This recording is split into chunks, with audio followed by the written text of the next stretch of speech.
Pemda Buru sambut baik kegiatan revitalisasi bahasa daerah untuk Tunas Ibu.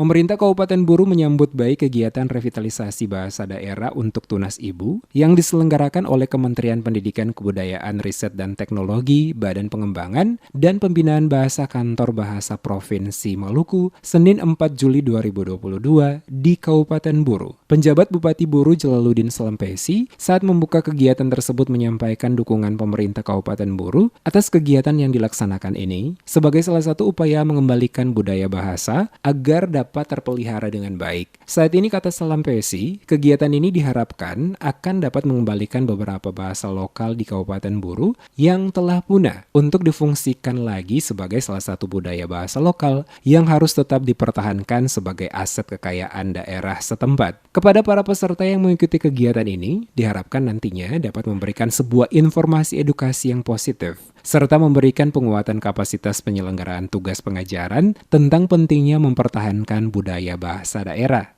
Kegiatan revitalisasi bahasa merupakan prioritas untuk bagaimana mengembalikan budaya-budaya yang sudah berkembang, terutama bahasa-bahasa dalam berkomunikasi, sehingga yang ada ini terpelihara dengan baik.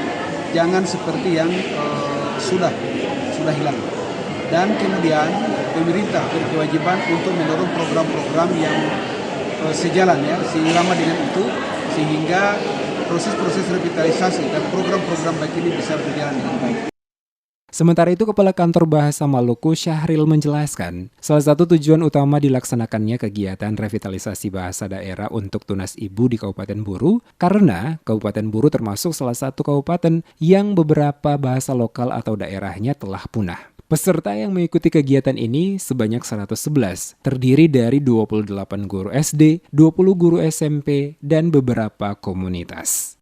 Kami memandang revitalisasi terhadap bahasa Buru ini sangat penting dan sangat urgen sekali.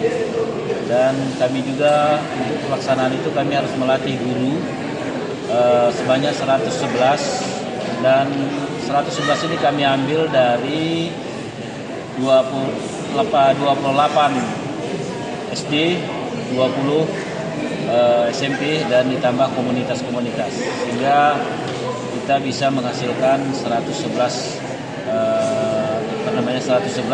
calon guru master. Lebih lanjut, kata Syahril, saat ini terdapat 22 bahasa daerah di Maluku yang terancam punah, masing-masing terdapat di 5 kabupaten, yakni Kabupaten Buru sebanyak 2 bahasa, Kabupaten Maluku Tengah sebanyak 7 bahasa, Kabupaten Maluku Tenggara 1 bahasa, Kabupaten Seram bagian Barat 1 bahasa, dan Kabupaten Seram bagian Timur 6 bahasa.